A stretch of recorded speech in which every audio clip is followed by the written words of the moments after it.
mau menjemur baju kalau nggak salah, itu mau menjemur, habis ngerendam cuciannya seragam, terus mau ngejemur di belakang.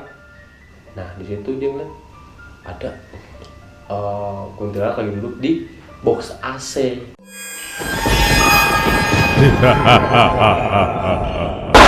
Terima kasih sudah klik video ini.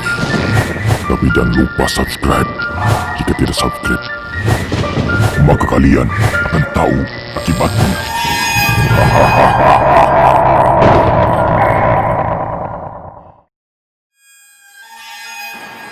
Malam ini, tim Lorong Misteri akan memberikan 1001 kisah misteri.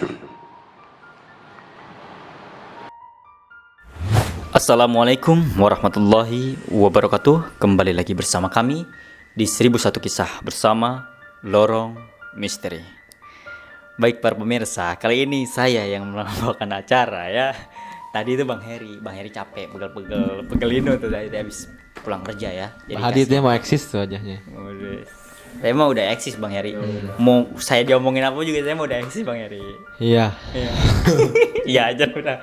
Oke, para pemirsa, sekarang kita bersama narasumber yang baru, yang fresh tentunya ya. Enggak yang bapak-bapak, yang enggak ibu-ibu. Sekarang ini lebih muda ya. ABG masih single. Masih single lagi. Bagi para subscriber untuk yang senang sama Bang Yayan, silahkan follow IG-nya Bang Yayan. IG Bang Yayan apa? Sebutkan.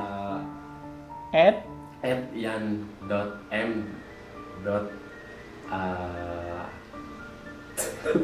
lupa. Ntar tadi Udah jarang main IG. Udah jarang ya.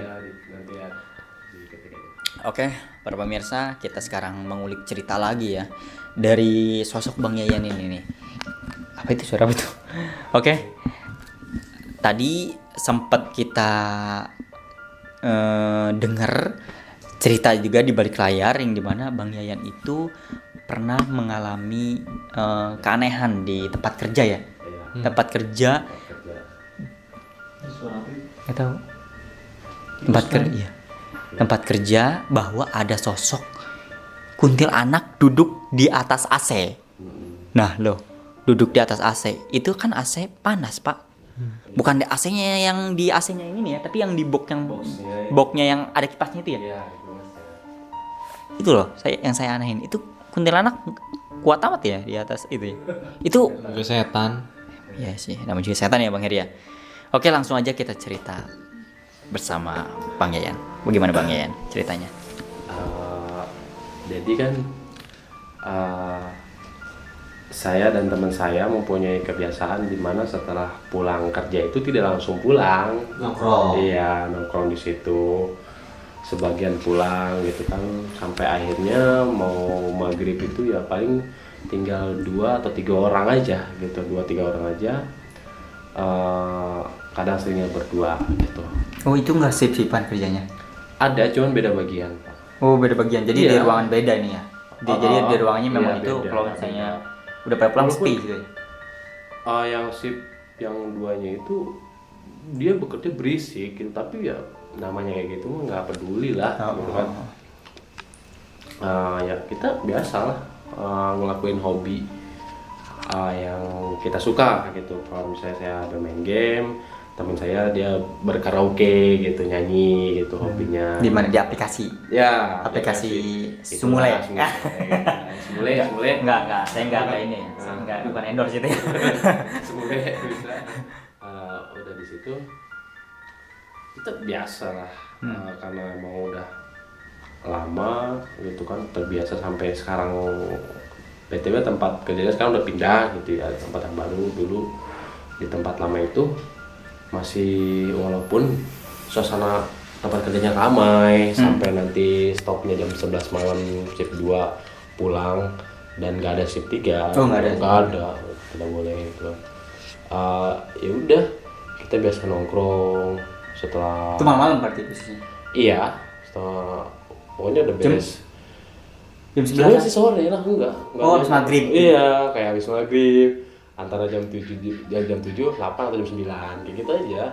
Rata-ratanya ya jam 7 jam 8 habis maghrib gitu. Jadi tempat kerja itu emang rame, berisik gitu kan. Pasti Tapi, pabrik ya berisik, tapi yang namanya gitu mah kan gak ngaruh lah gitu Iya. kan gitu. Udah di situ saya biasa main game, teman saya sebelahnya saya tuh nyanyi gitu kan. Nyanyi karaoke, ya tiba-tiba awal pertamanya ini saya mencium lewat bau melati. Itu jelas banget itu bau melati. Saya lewat gitu, di situ cuma ada 2 orang doang, saya sama teman saya. Ya, yang lebih meyakinkannya lagi ketika saya udah mencium, saya tanya Teman. tanya teman itu tuh nggak di sebelah saya pun nggak begitu dekat, agak jauh. Dan posisinya agak di belakang, agak jauh gitu, agak jauh lah. Berapa meter? Sekitar 2-3 meter lah gitu. Karena saya pun main game menggunakan voice gitu kan, takut terganggu, dia juga kan takutnya ke record terganggu gitu kan. Akhirnya saya bilang kata teman saya ini, "Bang, nyium sesuatu nggak?" "Iya, tadi nyium bau melati." Terus dia tiba-tiba langsung bergegas ngajak, "Ayo pulang," katanya. "Ayo pulang yuk, udah situasi udah nggak bener," kata dia itu kan. Yang kata dia. Iya. Oh, dia takut udah, banget. langsung kami bersiap-siap, langsung udahlah, udah nggak bener gitu kan. Dia juga ngerasain, saya juga ngerasain cium gitu. Akhirnya pulang gitu kan, takutnya situasi makin nggak bener lagi gitu. Itu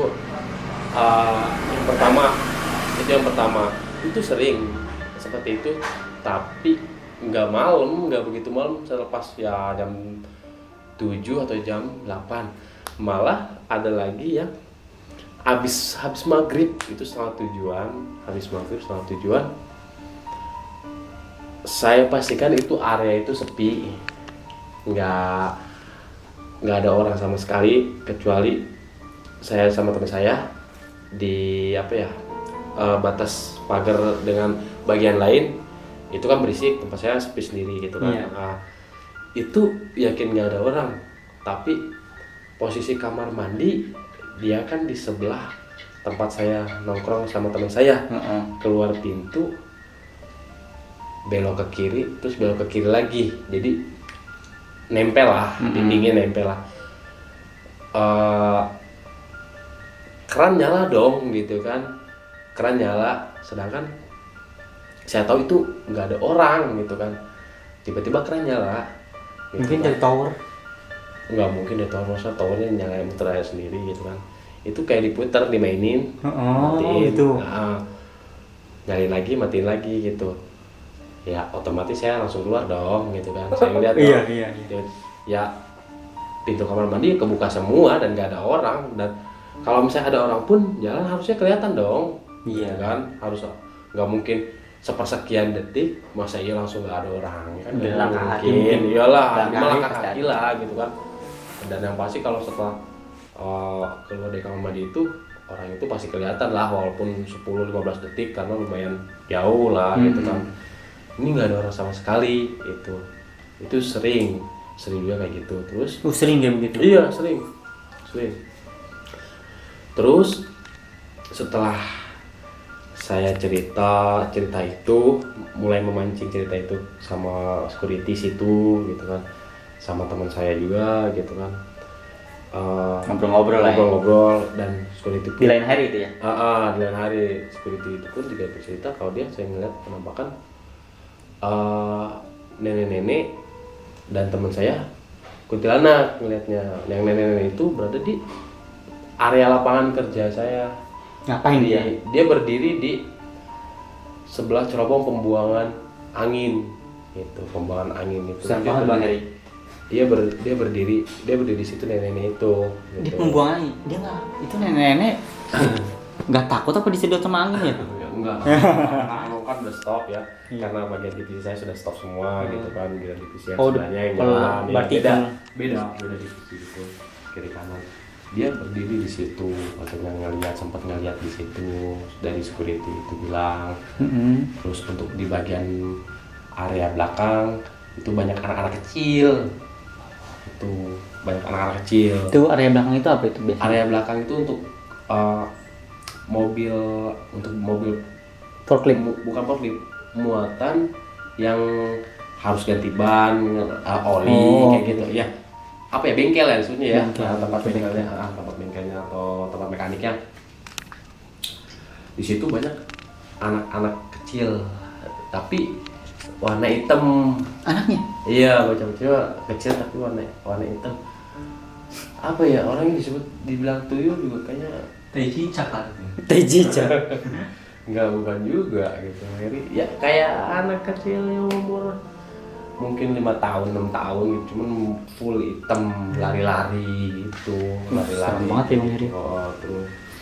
Terus teman saya juga pas lagi pulangnya telat, ketika lihat di bagian belakang dia mau menjemur baju, kalau nggak salah itu mau menjemur, habis ngerendam cuciannya seragam, terus mau ngejemur di belakang. Nah di situ dia ngeliat ada kuntilanak lagi duduk di box AC. Itu di belakang emang gelap, nggak dipasang lampu. Kocak banget ya. Di belakang gelap dan nggak dipasang lampu. Posisinya di belakang gedung, ada jalan lagi ke sini. Itu di situ udah banyak pohon pisang sama pohon mangga satu yang gede. Banyak pohon pisang. Jadi penunggu pohon pisang. Ya mungkin. Mbak banyak banget ya. Ini penampakannya di pabrik. Iya, walaupun di situ emang tempatnya lebih rame dibandingkan tempat yang baru sekarang. Justru tempat yang baru sekarang nggak begitu serem, nggak begitu apa ya, bahasanya nggak begitu mistis. Walaupun sempat baru cuma 1 kali ngeliat lampu bagian gudang nyala hidup Sendiri. itu masih mau maghrib malah. Udah selesai ajan maghrib malah kayak itu. Dan saya tahu kalau gudang itu dikunci dan nggak ada siapa-siapa. Itu lampu nyala udah sampai sekarang nggak ada lagi, biasa aja. Walaupun di tempat yang baru sekarang ketika sudah jam 5 sore ya udah tidak ada yang bekerja lagi, hening. Itu lebih sepi, tapi lebih dibilang nyaman ya lebih nyaman, lebih enak lah gitu. Gitu. Iya. Serem banget Bang Heri ini ceritanya. Banyak banget. Tadi itu ada sosok nenek-nenek Ya. di bawah pembuangan angin. Ya kan? Pembuangan angin ya? Oh iya, pembuangan. Apa cerobong kayak pembuangan. Jadi kan kayak habis asap pengecatan itu dibuang ke atas gitu kan, kayak cerobong lah ya. Iya, pembuangan ini kayaknya lebih ke penyedotan dari bau mesin. ya, bau cat gitu ya ke atas ya. Terus dari sebelahnya. ada sosok anak-anak juga, anak yang bagian belakang. kayak semacam kayak bayangan mungkin ya, Iya, lebih kayak hitam gitu ya pun di belakang. Terus ada sosok kuntilanak. Iya. Itu Serem banget. malah sempat dia histeris. Yang itunya yang lihatnya. Yang ngeliatnya itu, wah bener ini, iya bener, sampai apa ya, berani sumpah gitu, emang bener gitu. Dia bilang bener. Si siapa itu temannya? Temen itu ya. yang lain. Langsung lari. Bukan teman yang mempunyai ini, tapi orang yang berbeda. Oh. Kebetulan dia lagi habis ngerendam gitu, dan lagi ada juga setelah dia mau sekitar jam 7-an mau pulang kan. Kalau saya sama teman saya yang punya hobi itu pulangnya agak larut, agak malam, jam 9 atau ngikut yang sip gue jam 11. Kalau dia cuma sampai jam 7 gitu, kayak gitu doang. Gitu, sampai teriak. Gila. Serem banget di pabriknya. Di kantor Bang Heri ada nggak kisah kayak gitu? Alhamdulillah sih kalau di kantor saya ada aja sih kisahnya. Enggak, alhamdulillah ada aja sih. Kirain alhamdulillah nggak ada. Oh iya sih ada ya. Nanti ceritain tuh Bang Heri ke para subscriber. Biar para subscriber tahu kerjanya Bang Heri gimana. Ya nggak usah itu mah, nggak usah perlu tahu itu mah Bang Heri kerjanya di mana. Soalnya Bang Heri ini orangnya privacy ya. Takut dikejar-kejar fans asik. Tuh kan udah kabar aja langsung. Oke para pemirsa, mungkin cukup sekian kisah dari Bang Yayan. Semoga kisah dari Bang Yayan ini ada pembelajaran dan ada manfaatnya buat kalian semua. Jangan lupa untuk follow IG-nya Bang Yayan ya. Ya, di deskripsi di bawah mungkin saya akan cantumkan linknya IG-nya. Oke para pemirsa, jangan pernah percaya mitos dan tetap saksikan Lorong Misteri. Sampai jumpa. Terima kasih sudah tonton video ini dan juga tonton si Aceng Jagoan di channel Cloud Studios. Oke?